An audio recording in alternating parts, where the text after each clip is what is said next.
Chapitre 17. La puissance de la prière et du jeûne.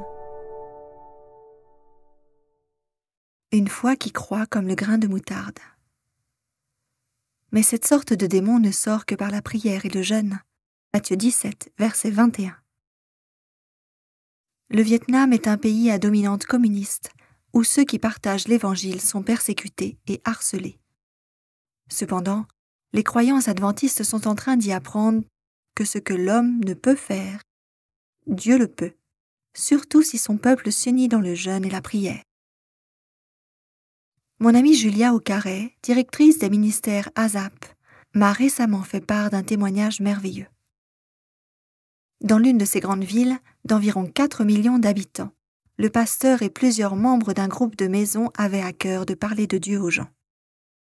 C'est pour cette raison qu'ils se sont mis à distribuer des DVD portant notamment sur les évangiles. Ils n'obtenaient que de faibles résultats et subissaient régulièrement, pendant des heures, le harcèlement et les interrogatoires exténuants de la police. Incertain de ce qu'il devait faire ensuite, désespéré de voir Dieu agir, le pasteur demanda aux croyants de son groupe de maison de s'engager à 30 jours de prière dans l'unité et de jeûne, ce qu'ils firent. À raison d'un jeûne 3 jours sur 7 par semaine, leur défi de 30 jours de prière a commencé. Ils priaient chaque jour pendant des heures, parfois seuls et parfois ensemble. Ils prenaient du temps pour écarter leurs torts et confesser leurs péchés, tandis qu'ils priaient pour que Dieu leur apporte une percée. Peu après la fin des 30 jours, un coup se fit entendre sur la porte du pasteur. En l'ouvrant, il reconnut instantanément le visage d'un célèbre ancien commandant Viet Cong, qui était devenu le chef d'un gang mafieux de la ville. Cet homme était connu pour ses activités illégales, la vente de drogue, les salles de jeu et les maisons closes. Aussi le pasteur ne savait-il pas à quoi s'attendre lorsque l'homme lui tendit un des DVD sur les évangiles. Ressentant de la peur, mais dominé par son amour pour Dieu, le pasteur invita cet homme dans sa maison. Ils se mirent à étudier la Bible ensemble, un jour à la fois pendant des semaines, jusqu'à ce que l'homme accepte le Christ comme son sauveur personnel. La transformation dans la vie de cet homme était merveilleuse. Il se mit aussitôt à l'œuvre pour dissoudre son organisation mafieuse et se mit à fermer tous les commerces qui ne louaient pas Dieu. Tout le monde se rendit compte du changement spectaculaire dans sa vie et ces hommes lui posèrent des questions. Grâce à son témoignage, 40 de ces hommes, ainsi que leurs familles, ont rapidement suivi son exemple et accepté Jésus. Il était heureux, mais il ne s'arrêta pas là, car il voulait partager le message à d'autres que ces hommes. Il avait des objectifs ambitieux, car il avait en tête la ville entière. Un jour, après avoir beaucoup prié, Dieu donna l'idée à cet ancien chef de la mafia d'organiser une fête du christianisme. C'était assez risqué, mais étonnamment, Dieu l'a béni de manière remarquable. C'était peut-être la première fois dans l'histoire du Vietnam communiste qu'une grande manifestation publique était organisée avec succès. Des hordes de gens se sont engouffrés dans la salle louée. Il fut demandé au pasteur qui avait amené le chef de la mafia au Christ d'en être le conférencier. L'ancien chef de gang témoigna comment Dieu avait changé sa vie et il en résulta que d'autres encore vinrent au Christ. Depuis, de nombreux groupes de maisons se sont établis dans cette cité. Le groupe des anciens gangsters compte maintenant plus de 200 membres et il continue de croître. Ces gens sont animés d'un feu pour le Seigneur et sa parole. Plus de 90 000 exemplaires des DVD ont été distribués dans cette ville. Certains entendent le message de l'Évangile éternel pour la première fois et se préparent pour la proche venue de Jésus-Christ. Ce miracle aurait-il pu se produire si ce pasteur et son groupe ne s'étaient pas préparés dans le jeûne et la prière, mettant de côté leurs différences en suppliant Dieu d'intervenir dans leur ville? Imaginez ce qui pourrait se produire dans nos propres vies et nos ministères si nous suivions leur exemple, en faisant de la prière dans l'unité et le jeûne des prérequis de nos campagnes missionnaires et de nos efforts dans le ministère. Hudson Taylor a dit un jour, « L'obstacle le plus grand peut-être à notre œuvre, ce sont nos propres forces opposées. » En jeûnant, on apprend que nous sommes des créatures pauvres et faibles qui dépendent d'un repas de viande pour le peu de force sur laquelle nous sommes tous disposés à nous appuyer. Une foi de graines de moutarde en croissance. Dans Matthieu 17, nous trouvons les disciples en plein dilemme. Bien qu'ils aient accompli de nombreux miracles, lorsqu'il a fallu libérer un jeune garçon possédé par un démon, ils n'avaient aucun pouvoir. Jésus, de son côté, chassa simplement le démon qui partit, et le jeune garçon fut guéri. Plus tard, les disciples vinrent voir Jésus en privé. « Pourquoi n'avons-nous pas pu chasser ce démon ?»« C'est à cause de votre petite foi, leur dit Jésus.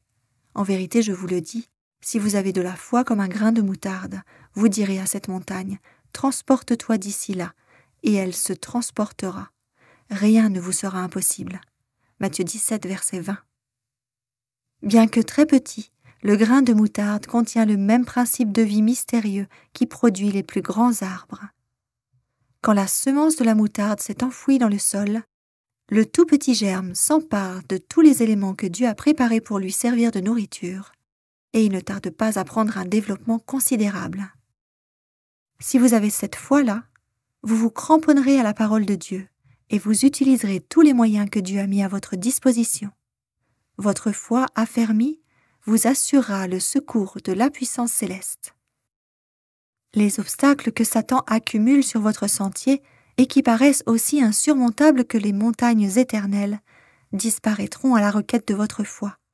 Rien ne vous sera impossible. En reprenant les versets 21 de Matthieu 17, Jésus n'en avait pas fini de sa réprimande envers les disciples. C'est de ce genre de foi dont vous avez besoin.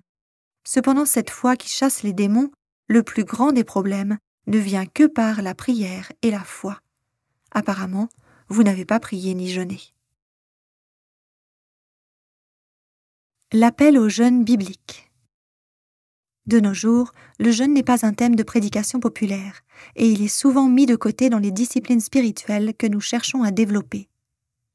Pourtant, le jeûne est une part très importante de la prière efficace.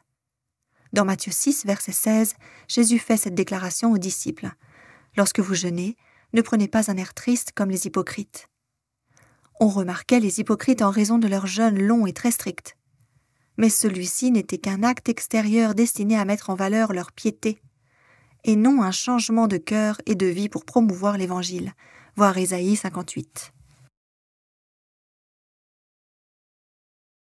Pour contrer l'hypocrisie d'un tel jeûne, Jésus donna des instructions à ses disciples. « Lorsque vous jeûnez, oignez votre tête et lavez-vous le visage, afin de ne pas apparaître comme des hommes en train de jeûner. » Il est essentiel de noter que lorsque Jésus a parlé de jeûne avec ses disciples, l'implication ne portait pas sur le « si », mais sur le « quand » du jeûne. Dans les Écritures, le jeûne est une évidence. Chaque personnage biblique important a jeûné. Aujourd'hui encore, Jésus est en train de jeûner car il a promis qu'il ne mangerait pas du fruit de la vigne tant que nous ne serons pas tous ensemble au ciel. Matthieu 26, verset 29. Le jeûne souffre de méprise. Il ne s'agit pas simplement de s'abstenir de nourriture pendant un temps donné, sinon on appellerait ça faire un régime. Le jeûne n'est pas uniquement destiné à des religieux fanatiques essayant d'entrer dans les bonnes grâces divines. Ce n'est pas non plus réservé aux pasteurs derrière la chaire, ni aux moines vivant seuls dans un monastère. C'est une discipline spirituelle que le chrétien moyen peut expérimenter afin de rechercher à se rapprocher de Dieu et d'obtenir de plus grandes victoires personnelles dans sa vie.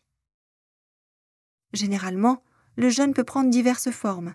Abstention d'aliments spécifiques, de jus, d'eau non recommandés sur de longues périodes, en passant par l'adoption d'un régime simple à base de fruits et de légumes, comme le fit Daniel, souvent conseillé par Ellen G. White, en passant par le jeûne d'activités comme la télévision qui vous laisse ainsi du temps à consacrer à votre marche avec Dieu. Tout jeûne de ce type devrait toujours être accompagné par un examen approfondi du cœur et la prière. Dans les temps bibliques, le jeûne ne consistait pas seulement par le rejet de la nourriture, mais plutôt par un temps pour examiner son cœur, alors que le demandeur demandait une bénédiction ou la délivrance à Dieu. Il nous faut nous rappeler qu'il n'existe aucun mérite dans le jeûne lui-même, car son objectif consiste à changer nos cœurs et à nous amener à une consécration approfondie envers Dieu. Trop souvent, comme les pharisiens d'alors, nous croyons que la souffrance expérimentée dans le jeûne amène les bénédictions de Dieu. Nous faisons erreur. Faisant référence au type extérieur de jeûne que les pharisiens pratiquaient, Le commentateur biblique Albert Baines écrit « N'avons-nous pas souvent l'impression, même aujourd'hui, de quelque chose de méritoire dans les désagréments que nous subissons dans nos actes de déni de soi? Cependant, la douleur et les désagréments que nous expérimentons par le jeûne le plus strict qui soit n'ont rien de méritoire aux yeux de Dieu. Ce n'est pas l'objectif de Dieu que ce rendez-vous du jeûne. Ce qu'il veut, c'est la justice, la vérité, la bienveillance, la sainteté. » Voir Ésaïe 58, versets 6 et 7. Il estime l'action de jeûner comme n'ayant de la valeur que s'il s'agit d'un moyen de nous amener à réfléchir à nos fautes et à rectifier nos vies. Nous devons nous rappeler que le jeûne n'est pas une solution miracle, ni aucune autre discipline spirituelle que nous entreprendrions. On ne peut pas plus gagner de bénédiction de Dieu ni de réponse à la prière qu'on ne peut gagner notre propre salut. Le jeûne ne se substitue pas à l'obéissance ni à l'abandon personnel, mais c'est un moyen de purifier le cœur des distractions et de continuer à avoir un état d'esprit plus réceptif à ce que Dieu veut faire dans nos vies et par nos prières. Quand nous recherchons la direction de Dieu avec l'humilité du cœur, il nous est dit que les anges de Dieu se tiendront à proximité. Si on étudie tous les jeûnes dans la Bible, on se rend compte qu'à chaque fois que le peuple de Dieu prie et jeûne, Dieu agit puissamment en sa faveur. Que ce soit par la délivrance d'ennemis sur le champ de bataille, la libération surnaturelle de prison, jusqu'à l'effusion du Saint-Esprit à la Pentecôte, on discerne un schéma qui se répète dans l'histoire chrétienne. Jean Calvin était traité de jeûneur invétéré, et il vécut suffisamment longtemps pour voir la puissance de Dieu balayer Genève. Les Moraves jeûnèrent, tout comme les Hussites, les Vaudois, les Huguenots et les Covenantaires. Si ce n'est pour la prière triomphante incluant le jeûne, nous n'aurions pas eu la réforme ni de grands réveils de par les siècles. L'histoire adventiste nous rapporte également des bénédictions surnaturelles reçues en raison du jeûne. Au printemps 1865, le comité de la Conférence générale a mis à part des jours précis pour le jeûne et la prière. Certains mangèrent simplement, d'autres s'abstenaient complètement de nourriture, pour autant que leur santé le leur permette.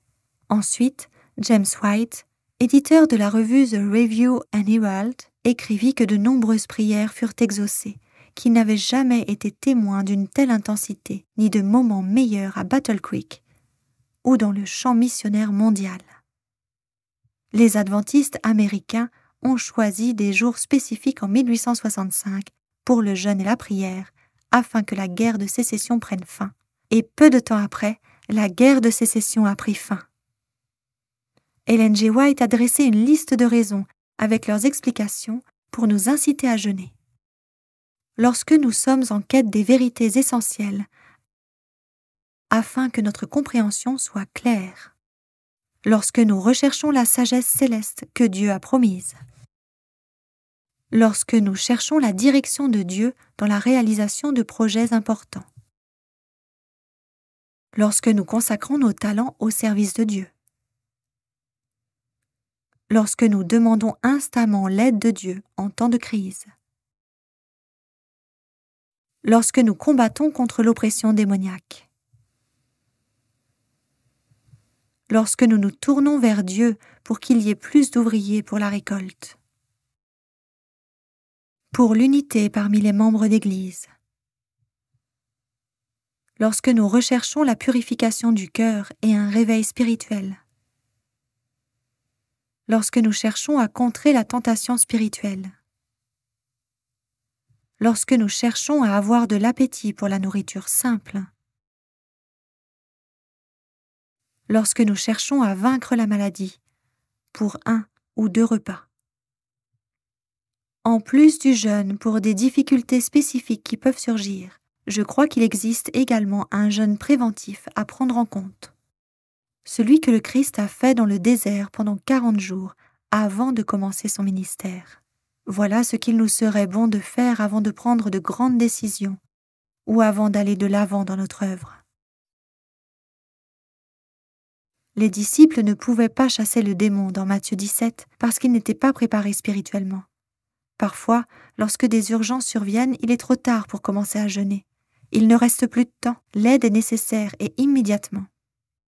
Si nous n'avons pas déjà pris du temps pour jeûner pour la bénédiction et la force de Dieu, il est probable que nous ne serons pas équipés pour lutter lorsque Dieu aura le plus besoin de nous sur le champ de bataille. La prière et le jeûne devraient aller de pair. La prière est le moyen par lequel nous nous saisissons des choses invisibles de Dieu, tandis que le jeûne est le moyen par lequel nous lâchons prise et chassons les choses visibles dont nous avons tendance à dépendre. Finalement, l'objectif du véritable jeûne se trouve dans l'accomplissement d'Ésaïe 58. Voilà le type de jeûne auquel Dieu nous appelle. Le vrai jeûne ne consiste pas en un service de pure forme. L'Écriture décrit ainsi le jeûne voulu de Dieu. Brise les chaînes injustes, dénoue les liens de tous les jougs. Si tu fais part de ta nourriture à l'affamé, et si tu rassasies l'âme défaillante, ta lumière se lèvera, et la nuit se changera pour toi en clarté de midi. L'esprit et le caractère de l'œuvre du Christ ressortent de ce passage. Toute sa vie a été un sacrifice de sa personne en vue du salut du monde. Que ce soit en jeûnant au désert de la tentation ou en mangeant avec les péagers au festin offert par Matthieu, il donnait sa vie pour la rédemption des âmes perdues. Ce n'est pas dans de vaines lamentations, ni dans l'humiliation physique ou d'innombrables sacrifices que se manifeste le véritable esprit de dévouement, mais dans l'abandon du moi dans un service volontaire pour Dieu et pour l'humanité. Pour plus d'éléments sur le jeûne, je vous recommande le livre The Daniel Fast for Spiritual Breakthrough d'Elmer Towns, disponible uniquement en anglais. À nouveau, souvenez-vous que le jeûne pour une prière plus efficace et une percée spirituelle capitale ne consiste pas à maîtriser une méthode, mais à expérimenter un changement de cœur. Ce n'est qu'en écoutant le Saint-Esprit et en le laissant nous amener vers un abandon plus total que notre jeûne sera réellement efficace. Louer Dieu avant la venue des bénédictions. Il y a 2 étés de cela, la région des montagnes Ozarks, où je vis, a connu l'une des pires sécheresses de son histoire. Pendant des semaines et des mois, nous avons prié pour la pluie, mais apparemment en vain. On aurait dit que tous les arbres allaient mourir et être emportés. C'était une époque assez difficile, surtout pour ma mère et d'autres qui aiment jardiner. Un jour, pendant notre culte familial, Daniel, mon neveu de 8 ans, qui a été adopté, a prié. « Je te remercie, Dieu, de toute la pluie que tu mets en réserve au ciel pour la déverser sur nous. » Sa prière nous a tous fait glousser, mais nous étions d'accord avec lui et avons commencé à louer Dieu pour ce miracle que nous n'avions pas encore vu. 2 jours plus tard, non seulement un énorme orage est venu de nulle part, mais en plus, il a fait demi-tour et est revenu sur notre ferme une seconde fois, déversant presque 10 cm d'eau. Il a réellement changé de direction, quelque chose que je n'avais jamais vu de toute ma vie. Nos voisins se sont joints à notre émerveillement en observant ce miracle. Les sceptiques peuvent ne pas être d'accord, mais je crois que Dieu a agi d'une manière aussi spectaculaire ce jour-là en raison de la prière de louange de notre petit Daniel. Je peux imaginer Dieu souriant et disant « Ah, voilà le genre de foi que je recherche, et je ne peux simplement pas résister à cette prière. » Frappons aux fenêtres célestes avec une audace sainte qui ne renoncera pas. Humilions nos cœurs devant Dieu dans le jeûne et la prière, luttons jusqu'au point du jour en osant lui demander plus. Enfin, louons Dieu avant de voir la bénédiction que nous désirons. Si nous tenons ferme, nous recevrons plus et au-delà de nos demandes. Nous recevrons une pluie de bénédictions.